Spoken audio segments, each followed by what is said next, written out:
that carbon emissions from cars are producing 333 million tons of carbon dioxide a year. In the last 30 years, the average consumption of global fossil fuels by the United States has been 80%.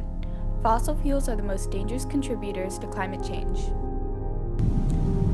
The amount of carbon dioxide in our atmosphere is the greatest it has been in 800,000 years.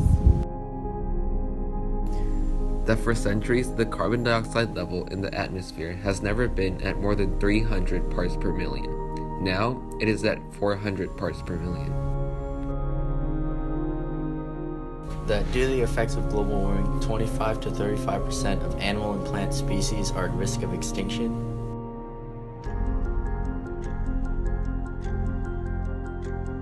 That Arctic ice is melting so rapidly that by 2040 the region is expected to have a completely ice-free summer.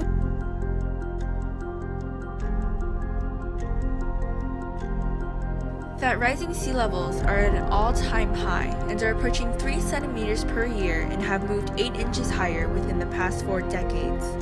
But, Mr. President, we pledge to do our part to combat climate change. As individuals, we pledge to ride our bikes instead of cars to lower carbon emissions. If everybody used bicycles rather than cars, we could reduce transport carbon emissions by 42%. As a school, we pledge to use reusable water bottles instead of disposable plastic bottles.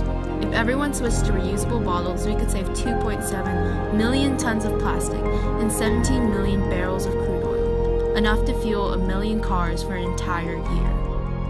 Our communities pursue the San Francisco Climate Action Strategy and working on a municipal government level to promote renewable energy, alternative fuels, walking, biking, energy efficiency, and waste reduction. currently, the state of California is working to fight climate change by passing an absolute statewide limit on greenhouse gas emissions and confirming California's commitment to transition to a sustainable, clean energy economy. As a nation, the U.S. still isn't doing enough. We represent 5% of the world's population, but consume 25% of global resources. The United States is the second largest contributor to global carbon dioxide emissions. It's up to you, Mr. President, as the leader of the U.S., the most powerful nation in the world, to fight and defeat climate change.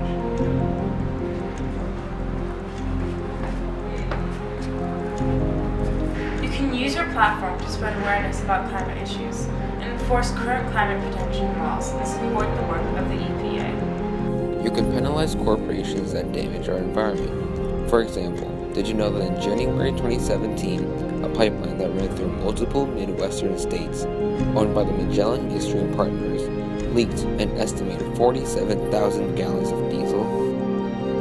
Additionally, we need to continue to take part in the Paris Agreement because we are on a journey with other nations that will have differentiated responsibilities with respective capabilities.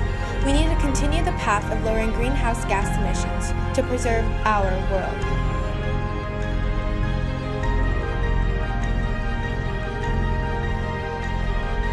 With your help, we can defeat climate change and save our world. The world is watching, Mr. President. If you speak up, people will listen. Sincerely, the future generation of your nation.